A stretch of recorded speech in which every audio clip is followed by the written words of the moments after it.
मैं राकेश दीवान साहब आपके पास आ रहा हूं। उत्तर प्रदेश में एक इंटरेस्टिंग चीज है।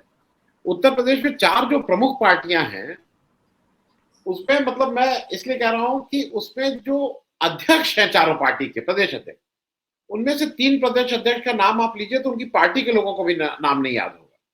सपा के आम आदमी को नरेश उत्तम पटेल इतना लंबा नहीं याद है, आप किसी आम उससे। उसी तरह से जो भूपेंद्र चौधरी साहब हैं बीजेपी के, उनके लिए मुश्किल है ये नाम याद रखना। आर.एस. कुशवाहा साहब जो लखीमपुर के हैं, वो शायद उनको बनाया गया है, अगर मैं गलत नहीं हूं, बीएसपी के। केवल अजय राय ऐसे हैं, एक तो वो 4 बार के एमएलए हैं, 2 बार मोदी जी के सामने उनको टक्कर दिए हैं, तो नाम उनका सबसे ज्यादा चलेगा। अगर प्रदेश अध्यक्ष की बात आएगी तो सब लोग हाँ, उनका नाम सबको मालूम है, बाकी तो नाम ही नहीं मालूम है कि कहाँ है, कहाँ से आते हैं, क्या करते हैं, कौन है, क्या है। तो आपसे पूछना सिर्फ ये है अपनी निजी जानकारी में वर्किंग लेवल पे भी बहुत कुछ काम हो रहा है। मतलब वर्किंग लेवल जब मैं बोल रहा हूँ, नेताओं को छोड़ दीजिए, कहा जा रहा है 26 जगहों के 80 नेता, नहीं, मेरी अपनी जानकारी के अनुसार 26 पार्टीज के कम से कम 200 नेता मिल रहे हैं जो वर्किंग लेवल पे है। जो हो सकता है कि प्रेसिडेंट ना हो, वो ना हो, लेकिन कहीं ना कहीं समन्वय हो रहा है, कहीं ना कहीं इस समन्वय लेवल पे लगातार मीटिंग चल रही है, पिछले 2 दिन से मीटिंग चल रही है।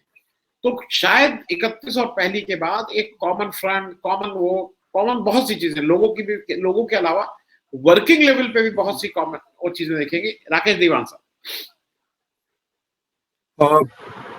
आपकी बात बहुत सटीक है। ये सही है कि बड़े पैमाने पर 30-31 को जो होगा वो एक बात है, लेकिन कामकाजी स्तर पर जो रिश्ते बने हैं, लोगों के आपस में दोस्ती बनी है, भारत जोड़ो ने एक बड़ी भूमिका निभाई है इस मामले में। पूरे देश में अलग अलग छोटे छोटे समूह जो कि पॉलिटिकल लोग नहीं है, जो राजनीतिक पार्टियों में चुनाव जीतने हारने वाले लोग नहीं है, लेकिन वो भी इससे शामिल हो रहे हैं, इसमें जुड़ रहे हैं, बहुत अलग अलग प्रकार के लोग। तो ये आप बिल्कुल वाजिब बात कह रहे हैं। और दूसरी बात, राय साहब ने और रविकांत जी ने जो बात कही, मैं उससे कमोबेश पूरी तरह सहमत हूँ कि ये बहुत, एक तो राजनीतिक उदारता जो राय साहब ने कही बात, कि ये हमको बहुत साफ तौर पर अभी इस नए अलायंस में देखने मिल रहा है, जो कि हमारे यहाँ थोड़ा जरा मुश्किल होता है। मतलब भले ही वो हम उसको डेमोक्रेसी कहें, लेकिन एक दूसरे को सहन का, आप खुद देख लीजिए ना, अभी कुछ महीनों पहले की बात देखिए तो कैसा माया अपनी ममता बनर्जी किस तरह से लेफ्ट के बारे में बात कर रही थी, या इस प्रकार के जो द्वंद्व रहे हैं, अभी वो द्वंद्व एक प्रकार से शांत होकर के लोगों ने इसको स्वीकार किया है। और बहुत सकारात्मक बात है कि इस प्रकार की राजनीतिक उदारता लोगों ने दिखाई है इस लाइंस में। तो ये बहुत महत्व की बात है। मैं थोड़ी बात अलग से करना चाहता था आनंद जी। एक तो मैं ये कह रहा था कि ये सवाल मेरे मन में बार बार उठ रहा है कि क्या ये सारी चीजें इसलिए हो रही हैं क्योंकि बीजेपी सरकार को हटाना है। यानी एक प्रकार का रिएक्शनरी हमारा वो है, पॉलिटिक्स है, जिसमें हम, क्योंकि हमको एक सत्ता पर बैठी हुई सरकार को हटाना है, और वो सरकार कई प्रकार से मजबूत है, पैसे देने से लेकर के अलग अलग प्रकार की चीजों में, तो वो मजबूत सरकार को आपको हटाना है।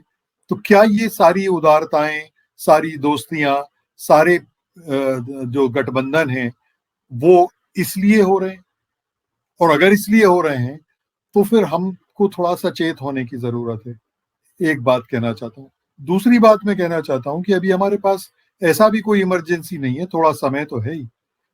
हम ये कभी भी नहीं बता पा रहे हैं कि हम किन चीजों को लेके शुरू किए थे। हम माने, मैं गलत शब्द इस्तेमाल कर रहा हूं, मैं तो, आप लोग तो शायद उसमें नहीं है, मतलब मैं पार्टी की तरफ से नहीं कह रहा, लेकिन इस अलायंस को बनाने के भी पहले, भारत जोड़ो यात्रा के भी पहले जो बेचैनी थी, वो बेचैनी किन चीजों को लेके थी? सांप्रदायिकता को लेके थी। ये एक बड़ा बुनियादी सवाल था कि भाई हमारे देश में पूरा एक सांप्रदायिक माहौल बन रहा है। दूसरी जो बड़ी बात थी वो थी संविधान की, कि संविधान समाप्त हो रहा है, क्योंकि संविधान के सारे इंस्टीट्यूशंस खत्म हो रहे हैं, उन पर कंट्रोल हो रहे हैं, और इसलिए हमको इसका जवाब देना है, नागरिक की तरह से भी और एक पॉलिटिकल पार्टी की तरह से भी। अभी अपन को कहीं ये दिख रहा है क्या? ये जो अलायंस बन रहा है, इस अलायंस में मैं नहीं कह रहा कि अभी आप तुरंत उसको कर पाएंगे या नहीं कर पाएंगे, वो छोड़िए, लेकिन जो आप कर रहे हैं वो रिएक्शन में ही हो रहा है, या कि हम इस विचार को गंभीरता पूर्वक सोच करके उस तरफ कदम उठा रहे हैं। हम नहीं कर पाएंगे, ये बात सही है कि हम अगले 6-8 महीने में हम कुछ बड़ा कमाल का काम कर दें, ऐसा नहीं हो सकता है। लेकिन क्या हम उस 8-10 महीने में एक आध इंडिकेशन, एक आध प्रकार का, जैसे एक बात मैं आपसे कहना चाहता हूं कि इन सारी पार्टियों में जो अलायंसेस बने हैं उसमें चुनाव कैसे होता है। हम बार बार ये कह रहे हैं, सभी कह रहे हैं कि भाई पार्टियों में लोकतंत्र खत्म। हमारा एडीआर का रिपोर्ट बार बार कह रहा है कि ये पार्टियों का जो इंटरनल डेमोक्रेसी होनी चाहिए, जो चुनाव होना चाहिए, कुछ को छोड़ दीजिए, मैं सबकी बात नहीं कर रहा, कुछ को छोड़ दीजिए, लेकिन ज्यादातर पार्टियों, ये आप इंडिकेट कर सकते हैं, आपके पास समय है, आप हर पार्टियां ये तय कर सकती हैं कि हम अपने यहाँ इंटरनल डेमोक्रेसी का एक संकेत दुनिया को या देश को दें कि भाई हम एक लोकतांत्रिक राष्ट्र में रहते हैं और लोकतांत्रिक पार्टी में काम करते हैं, तो उस लोकतांत्रिक पार्टी को हम लोकतांत्रिक तरीके से चलाएंगे। अगर आप नरेंद्र मोदी की तरह से ही पार्टी चलाने वाले हैं सिर्फ बदल के, तो वो बात बहुत दूर तक जाएगी नहीं, ये मेरा कहना।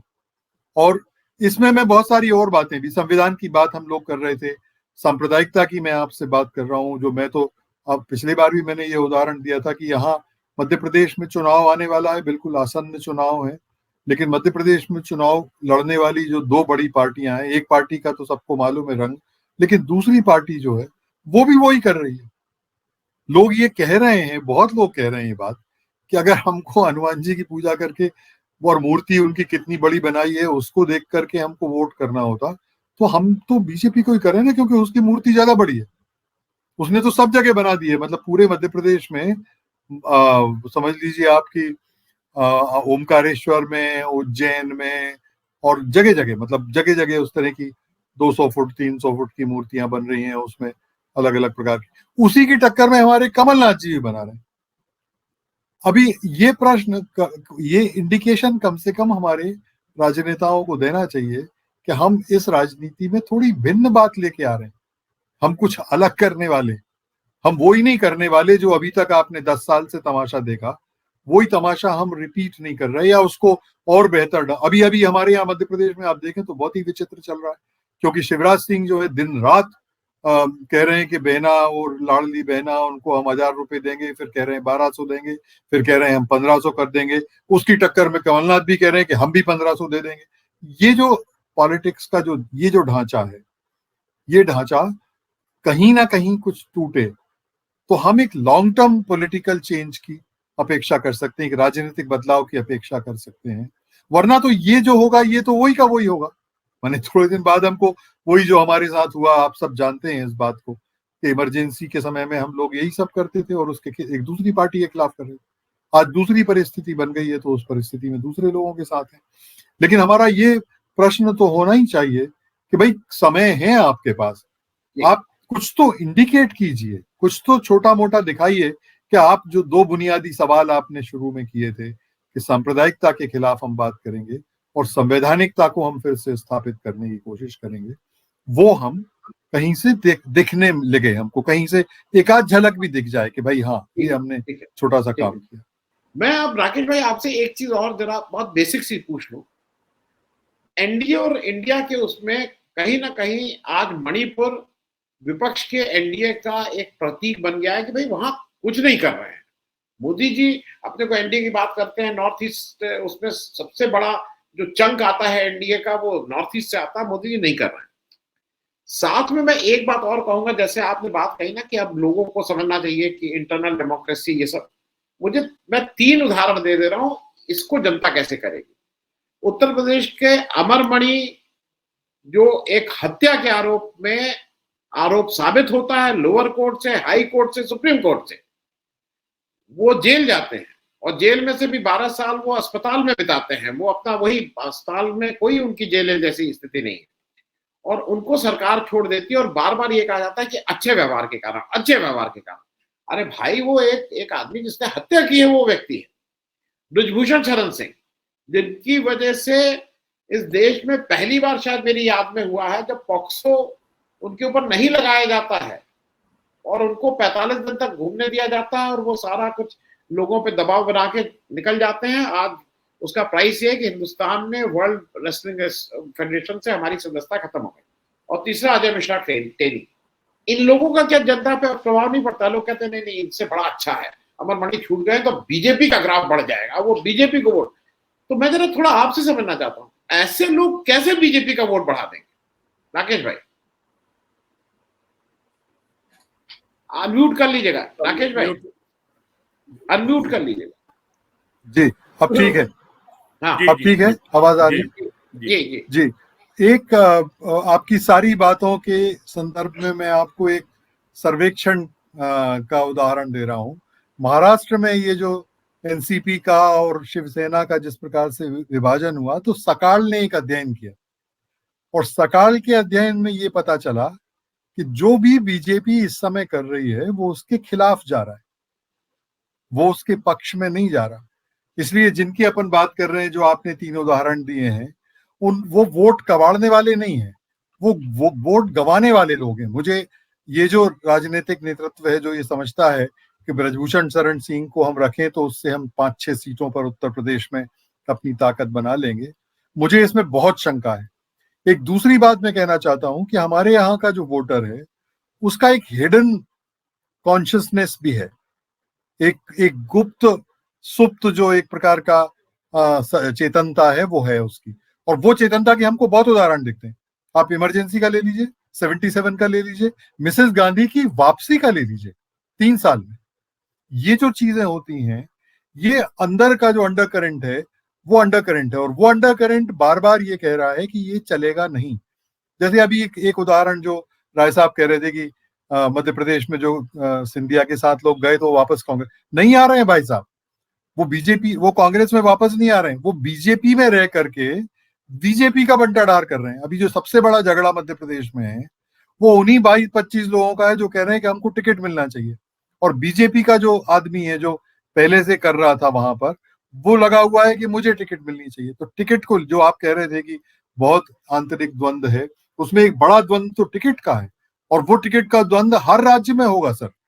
ये महाराष्ट्र में भी होगा, क्योंकि जहां जहां आपने निकाल के लोगों को अपनी सुविधा, जैसे एनसीपी को आपने लेके आए, या आप सोच लीजिए शिंदे का, एनसीपी का जब हो रहा था, शिंदे के ऊपर जो सबसे बड़ा दबाव, और जो शिंदे बार बार दबाव डाल रहे थे कि इसको उप मुख्यमंत्री मत बनाइए क्योंकि ये बनेगा तो हमारे लोगों का क्या होगा, हमारे लोग जो बैठे हुए इंतजार में जिनको मंत्री बनना है।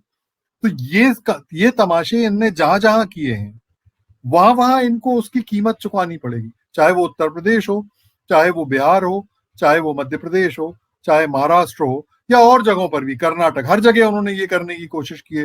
गोवा में किया। आप सोचिए, देश के करीब 6-7 राज्यों में इस प्रकार से विधायकों को खरीदना फरोख्त करना और फिर उनको लेके आना, उनको ये समझ ही नहीं पड़ रहा था कि उनकी खुद की पार्टी के लोग भी वहां बैठे हुए हैं जो इनको स्वीकार नहीं करेंगे। जब जब जब स्टेक होगा, जब ये निर्णय होगा कि हम कौन चुनाव में आएगा, तो इसको स्वीकार नहीं है।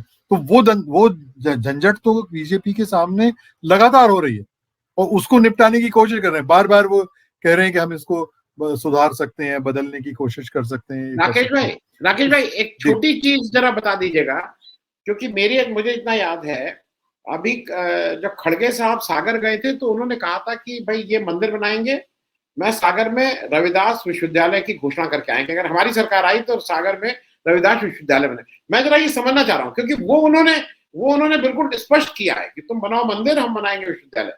ये वहां शायद पब्लिक मीटिंग में क्या है, अगर एक बार आप इसकी तायीद कर दीजिएगा राकेश भाई। जी बिल्कुल बिल्कुल बिल्कुल। नहीं, खड़गे वगैरह जो है वो बहुत परिपक्व लोग हैं सर, उनको उतना, उनका अलग तरह का रहा है, कर्नाटक में रहा है और दक्षिण की राजनीति उन्होंने संभाली, इसलिए उत्तर की राजनीति में उतना उनका चेहरा चमका नहीं। लेकिन आज की तारीख में बहुत परिपक्व लोग हैं, बहुत समझदारी की बात करते हैं। और जैसा होता है पॉलिटिकल पार्टीज में कि हर एक आदमी का चलेगा नहीं, खासतौर से कांग्रेस सरी की पार्टी में तो ये संभव ही नहीं है। वो इतना ज्यादा डेमोक्रेटिक सिस्टम है उनके पास कि उसमें तो मतलब सामने, हमने एक जमाने के समाजवादियों को मैं याद करता हूँ कि वो मंच से अपने नेता को उतार लेते थे कि ये ठीक नहीं है, वो तो उतरो यहाँ से। तो इस प्रकार का, तो ये जो डेमोक्रेटिक सिस्टम है वो सिस्टम कांग्रेस में भी है। और खड़गे साहब ने बिल्कुल ठीक बात कही है। और ये उन्होंने वहां पर, क्योंकि वहां भी मंदिर बना रहे थे, रविदास का मंदिर बन रहा है जो कि हमारी मध्य प्रदेश सरकार बनाने वाली है, कुछ 230-40 करोड़ रुपया उसमें खर्चा करने वाले, उनकी एक बड़ी मूर्ति बनेगी, वही जो 200-300 फुट वाली रविदास की, क्योंकि उनको अभी लहाना है उनको।